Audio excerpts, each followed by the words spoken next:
There's a chill in the air and an excitement in the breeze. The year one. So it began. Oh,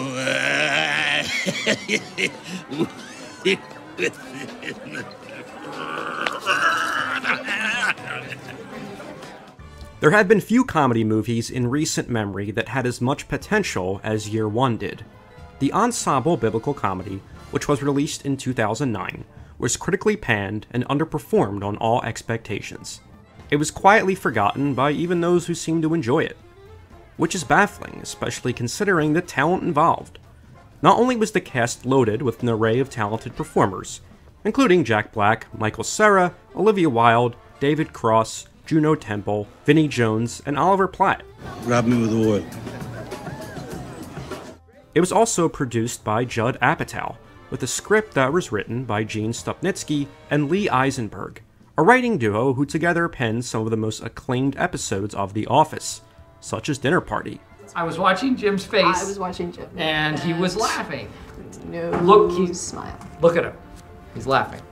And lastly, a man who directed and wrote some of the most seminal comedy movies in the history of the medium, Harold Ramis, co-wrote the screenplay with Gene and Lee, and also directed the movie, making it his final feature film before his death in 2014. Now, to be clear, I know there are some fans of this movie, and I can understand that. Unlike most of the critics at the time, I don't think this movie is malicious in its existence. To me, it's just really lackluster, especially considering all the talent involved. Whoa, little surprise on the end of that one, right? Very good. I think the crew genuinely wanted to make a comedy that was reminiscent of the work of Mel Brooks and Monty Python.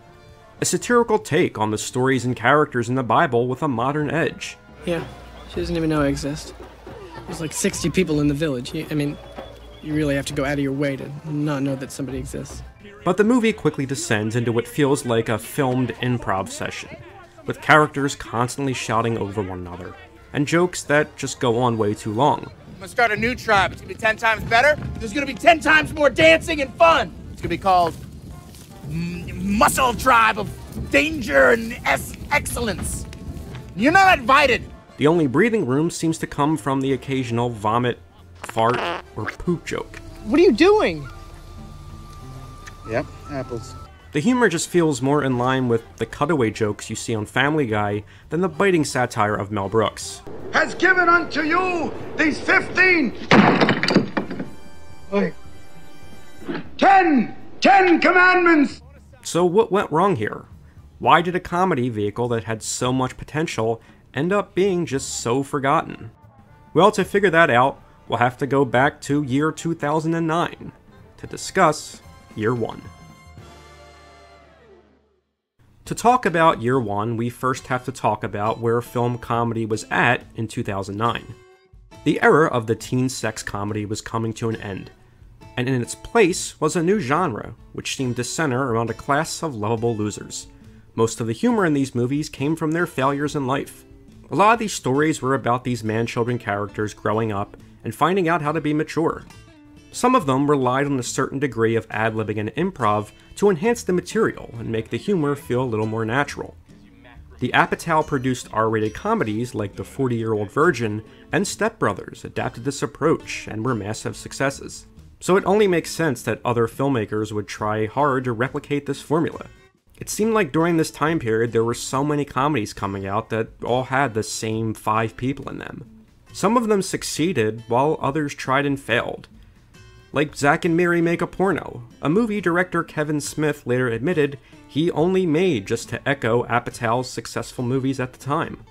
It became clear that there was more to these comedies than just a few of the same performers. But even so, in 2009, Harold Ramis would take his own shot at this new comedy formula. I'm not sure if this idea began with Harold, who then brought on Gene and Lee, or vice versa, but from the interviews available, it seems like the film might have been rushed into production by the studio who wanted to meet a summer release date. And someone gives you that opportunity and says, let's go, we're making the movie, you go. And sometimes that's based on the actor's availability, the stars aligning, whatever it takes, and suddenly you're in it. In reality, the movie would have benefited from a few more rewrites, as conceptually, I think Year One is a fun idea. The movie centers around two Neanderthal outcasts, Zed and O, played by Jack Black and Michael Cera. These two guys are just playing their typical screen characters, but Black's juvenile man-child and Cera's awkwardness pair really well together. She's cute, but I don't think I'd lay with her. She's your sister. I mean, it'd be like laying with your mother. Which was a big mistake. I see that now. You think it's not gonna be awkward in the morning, but trust me, wow. I only wish there was more of just the two of them, but the movie just keeps inserting other characters in that kind of throw off their dynamic. Hey, you caught me. Guilty. What are you doing here? I'm gonna come with you guys. In the movie, Zed and O get banished from their tribe after eating the forbidden fruit. They then go on a journey that sees them interacting with some of the legendary locations and characters from the Bible. Whoa! Hey! Oh, hey, stop it! He's choking me! Ah! Stop it, Abel! Are you trying to choke me to death, Abel? It reminds me a lot of Mel Brooks' History of the World Part 1. That movie works so well because a lot of the historical figures are played seriously. This may be our last supper. Hey, it's my first order. Oh, look, one little question, I'll let you all go. Are you all together, or is it separate checks? Please. With just the right amount of modern references and sight gags peppered throughout. In turn, the universe in that movie feels like its own thing, and the humor is able to come from this blend of contrasting time periods coexisting together, but not trampling over one another, which happens a lot in Year One. For instance, there's a scene where Zed and O encounter Abraham and his son Isaac in the desert. Abraham speaks in a way that you would expect a biblical character to speak, but then Isaac is portrayed as just a typical modern teenager. Yeah, but apparently God forgot to tell anyone else. We're at war with someone like every other day. Excuse me, I and my kinsmen have vanquished our enemies by the mighty hand of God. It's a blend of comedy styles that don't really work in the context of the scene. And it seems like McLovin just played the same character in all of these movies. When I first read the script, I thought it was very old school humor because Harold Ramis wrote and is directing it. You know, he did Groundhog's Day, Caddyshack, so it was very kind of like that sense of humor, which I thought was awesome, so I can kind of do a different style. Hey, ladies, we don't got no foreskins! It was very old school humor. Instead of giving the two lead characters the opportunity to react to the world around them, the movie devotes way too much screen time to these unnecessary supporting characters, just because they are played by established comedy actors. I'm assuming it was a studio thing, but the movie is just littered with so many cameos that it starts to become distracting. One of the only supporting characters that really works is Oliver Platt's High Priest. One, because he's played so hilariously over the top, and it just perfectly contrasts Michael Cera's character. Now rub it in. With my hand? No, with your nutsack. Of course with your hand. And two, because it's Oliver Platt, and he just makes everything better. You're so young and curious, aren't you? You just want to know it all and taste it all, explore it all, be it all, dance with it all, suck it all, don't you? And doesn't he just look so thrilled to be in the movie? And there's some wonderful, I get a lot of, do some really funny stuff with June Raphael, who I think it's gonna be a big movie for her. Not a lot of people, know who she is, and she's really marvelous. Okay, let's look at another movie that perfected this formula that really works. Abbott and Costello Meet Frankenstein. In this movie, the two leads are able to find so many opportunities to be funny because the world and characters surrounding them are played straight, like if they were in an actual Universal monster movie. Therefore, a lot of the humor is able to come from just how out of place they are, and in their reactions to this crazy world. In Year One, the scenes that allow Michael Cera and Jack Black to behave like outsiders are the ones that really work. The foreskins of our penises, and we shall cut therefrom the extra flesh. Amen. Oh, I don't think I have any extra. Couldn't we pierce our ears or something? But those scenes are always undercut by another over-the-top gag or punchline that just ruins the immersion that we're in the biblical era. Oh, come on, how stupid do you think I am? You've had a boner for Sodom ever since my dad mentioned it. If I take you guys there, you can give me some wine. Aren't you a bit young? Do you like hanging out with this little girl?